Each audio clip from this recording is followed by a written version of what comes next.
Hi and welcome back to another video. So as of yesterday, June the 6th, 2022, Apple concluded its 2022 WWDC event, or the Worldwide Developers Conference event. And a lot of people were left with some questions regarding the iPhone 7, as when Apple released the compatibility list for iOS 16, as you can see here, the list does not include the iPhone 7, and that was a big surprise to a lot of people, and they have taken out their virtual pitchforks in anger in certain comment sections and have been asking why the iPhone 7 did not get iOS 16, even though it makes sense that since last year, the iPhone 6s surprisingly got iOS 15, and its support ended with iOS 15. That would only make sense for the next phone after the 6s, which was the 7, to get the next update, which is iOS 16. However, that did not happen, and I'm here to discuss the reasons why I think that this update did not happen and give you some of my thoughts as well. They're just things that I, after a day of analyzing things, just have come up with. I could be wrong. It could be a completely different reason. However, this is just what I think is the main reason that Apple did not give the iOS 16 update to the iPhone 7. So, as usual, before jumping right in, don't forget to smash that like button down below, as it helps this video get on YouTube's algorithm. And also don't forget to hit that subscribe button down below and ring that bell notification button so you're notified whenever I upload a new video. Also, don't forget to leave a comment down below and let me know what you think about Apple not giving iOS 16 to the iPhone 7. Were you surprised? Did you kind of expect it? Are you going to upgrade to a newer phone since your iPhone 7 is not getting iOS 16? Are you still gonna stick with the iPhone 7? Or whatever you want to let me know, leave a comment down below or a question down below if you have one, and we can discuss whatever you like down in the comment section below. Also, don't forget to check out my social media, which is linked down in the description below, which includes Instagram, Discord, and Twitter. And now let's jump right into this video. So starting off with a bit of history on the iPhone 7. Now, if you don't want to listen to the history portion, you can jump right to the discussion. I have segmented the slider, the YouTube slider, into different categories. So if you want to jump to a separate category, you can go ahead and skip it on the segmented slider. However, here are some quick specs of the iPhone 7. Now, this is courtesy of GSM Arena. And we have the display. You can pause the video and look at the specs. There's your launch OS and your final upgrade OS. So iOS 10, 11, 12, 13, 14, 15. So 6 supported OSs, 5 updates. So we count the OS that it ran with. So that's why we count iOS 10, because it ran iOS 10 and it got five updates and it supported 6 OSs. There's your processors and stuff, your RAM, your storage, your cameras, everything else, fingerprint reader, battery capacity, prices in euros, etc., the colors as well. So a bit of history. The iPhone 7 was released in 2016 and it brought with it a lot of firsts in terms of Apple. It is the first iPhone to have water resistance. So the iPhone 7 and the 7 Plus were the first ever iPhones to be rated at IP67 dust and water resistant, which is 1 meter for 30 minutes, so up to 1 meter for 30 minutes. So the first iPhone that was water resistant. Was also the first quad-core iPhone, as the previous year's iPhone 6s was the last dual-core iPhone. It was the first ever quad-core iPhone with the Apple A10 Fusion, which is a processor based on the 16 nanometer process. So it was a lot of firsts for Apple in terms of that. And also one more thing, it was the first ever iPhone to ditch the actual physical moving home button in favor of the haptic feedback 3D touch home button, which uses force to detect your inputs. As you can see, the display is also 3D touch, and so is the home button. Apple has since discontinued 3D touch instead in favor of long press. However, the iPhone 7 still has the 3D touch gasket built into the display and the 3D touch home button. So that was just a quick history on the iPhone 7 itself. Now, coming to the reasons exactly why that Apple probably didn't give the iPhone 7 the iOS 16 update. Now, like I said earlier, everyone expected based on previous updates that the iPhone 7 would get iOS 16, because it makes only sense that the iPhone 6s got iOS 15. Makes sense that the iPhone 7 will get 16 because it's the more powerful next gen version in relation to the iPhone 6s, and I also expected this. However, it is not always linear. The updates aren't always linear. Now, Apple sometimes goes over and beyond in terms of updates. For example, yesterday I was talking about the iPad Air 2 from 2014, which ran from all the way from iOS 8 to iPadOS 15, which was 7 major updates and 8 supported OSs, which is the longest supported Apple device in history. So they go over and beyond in terms of updates sometimes. However, sometimes they do it under. The best example being the iPhone 6 in recent times. The iPhone 6 shipped with iOS 8, as you can see there, but is only upgradable to iOS 12. So 9, 10, 11, 12, 4 updates and 5 supported OSs, which is less than the iPhone 7, because as you can see, the iPhone 7 shipped with iOS 10. So 11, 12, 13, 14, 15. And if you count the iOS 10, it's counted as 6 supported OSs and 5 major updates.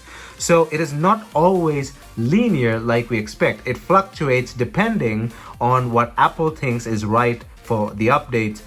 They definitely go into before releasing a OS, even in beta stages for the developers, they definitely run the OS update on prototype stage or prototype testing test beds in their developing whatever thingamajigs they have there, and they see how the thing performs. And if the performance is not up to par to whatever standard they have set, an internal standard of probably that we don't know, they're not going to release it, even though the phone makes sense on paper to be able to run the update.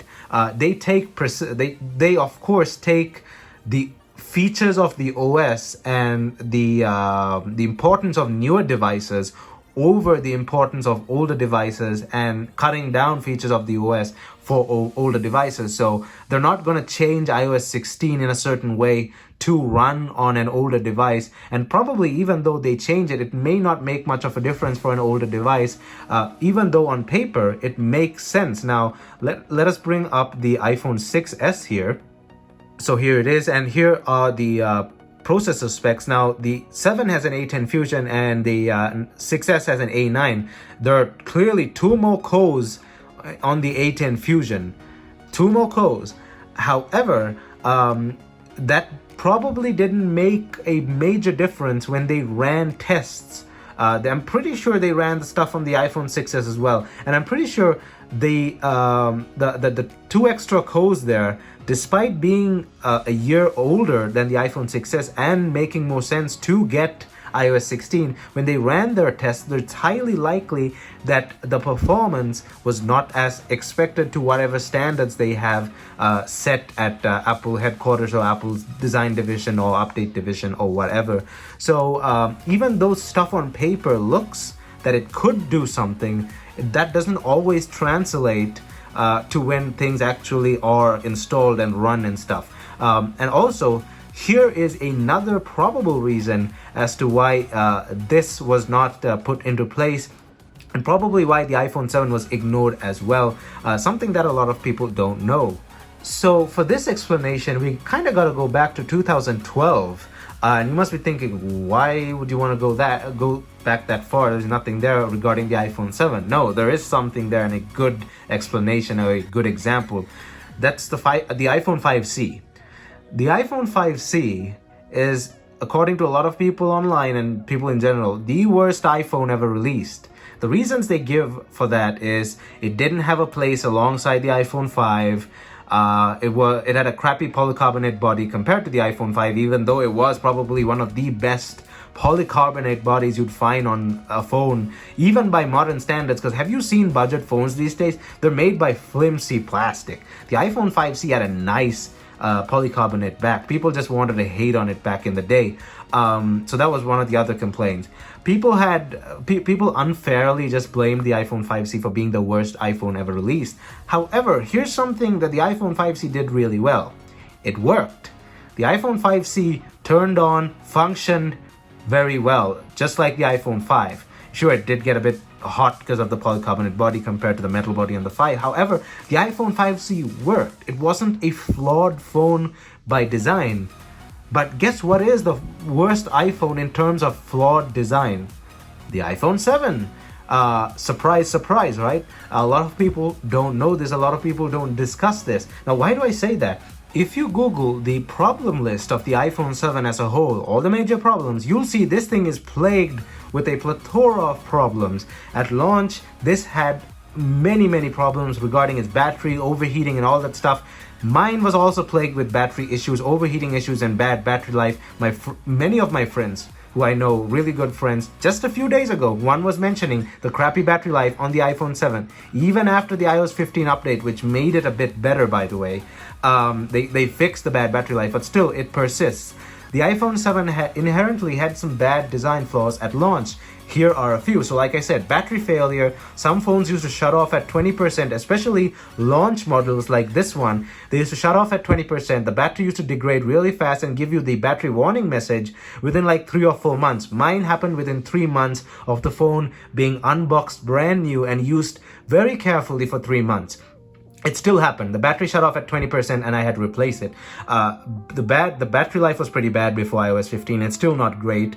It used to overheat a lot. That also was fixed kinda by iOS 15, but it still sort of does overheat if you use it heavily.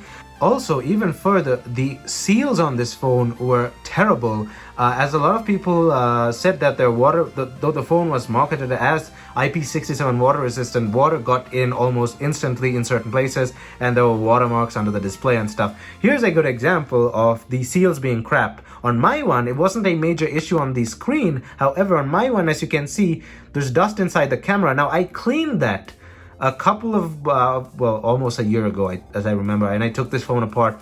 I cleaned that. However, it has again got dust just by sitting in a box. Now, that tells you how bad the seals are. I haven't used this phone that much. It always sits in a box on a table. I do use it occasionally if I just need to type something down for like a script and when all my other phones are charging. However, 1 year ago, I cleaned that to perfection without any dust. But dust has gone again inside, as you can see there. When I bought this thing, again, within about 2 months, dust started collecting inside the camera, and so did it happen to my friend. So that is another issue this thing had. The seals were pretty crap. And then furthermore, the audio IC failure, this thing actually had a lawsuit for it. I don't know how far the lawsuit went, but there was a lawsuit regarding the audio IC failing on the iPhone 7. So you won't hear anything, the microphones don't work, nothing. So that was a serious issue. That's something you can look into. I'm not sure if the lawsuit went through, but it definitely was filed. The audio IC failure is still something that persists today.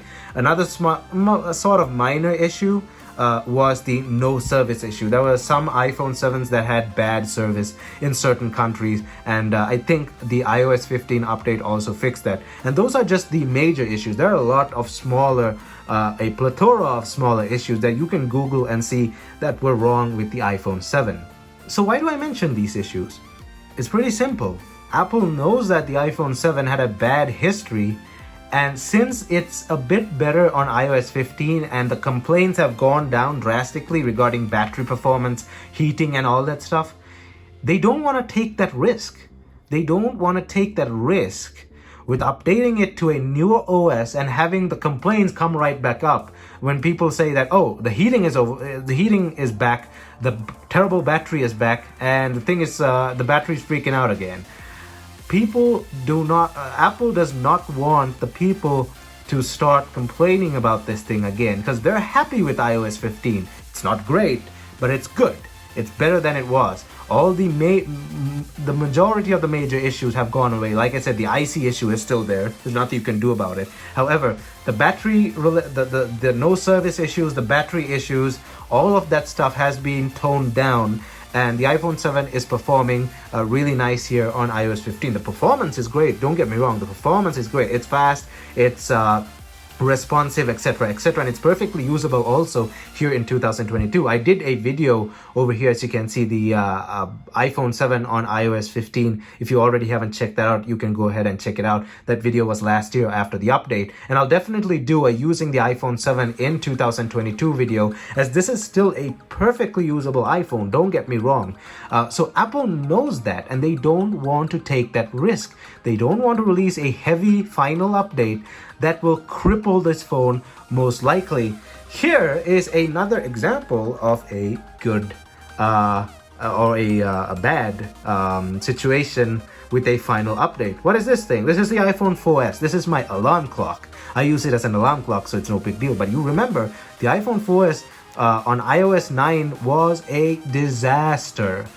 This thing ran like crap on iOS 9 for some people who used it on a daily basis. For me, it was no big issue, and it didn't affect all iPhone 4Ss for some weird reason. My one is not affected either. However, for a lot of people, the iOS 9 fiasco on the iPhone 4S was a disaster, and Apple remembers that. They do not want another iPhone 4S iOS 9 fiasco to happen with a phone that is even more popular like the iPhone 7. The iPhone 7 is still a really good device to use, and they do not want people to start yelling at them again. They don't want to take that risk, and that's a decent assumption. It's a decent move, and that's a good reason as to why probably Apple did not give iOS 16 on the iPhone 7. It's better to have disappointed people for not getting iOS 16 than angry people for getting iOS 16 and the phone crippling itself and just people just complaining, lawsuits going mad, blah blah blah blah blah blah blah, all that stuff. So you kind of understand where I'm going here, right? Apple took the safe route and didn't give iOS 16, even though most likely the iPhone 7 could run iOS 16.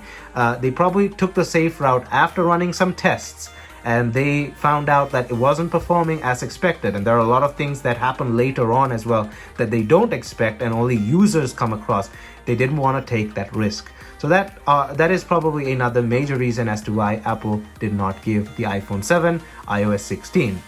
So yeah, those were two of my reasons as to why Apple didn't give the iPhone 7 iOS 16. I hope this answers your question, and I hope you enjoyed this video. And if you honestly did like this video, don't forget to leave a big thumbs up on the like button down below, as it helps this video get on YouTube's algorithm. And also don't forget to hit that subscribe button down below and ring that bell notification button so you're notified whenever I upload a new video. Also, don't forget to leave a comment down below, or a question if you have one, down in the comment section below. Let me know what you think about the iPhone 7, iOS 16, whatever. Leave a comment down below or a question, and I can answer the questions or start a discussion. Also, don't forget to check out my social media, which is linked down in the description below. Thumbs up, and I'll see you guys in my next video.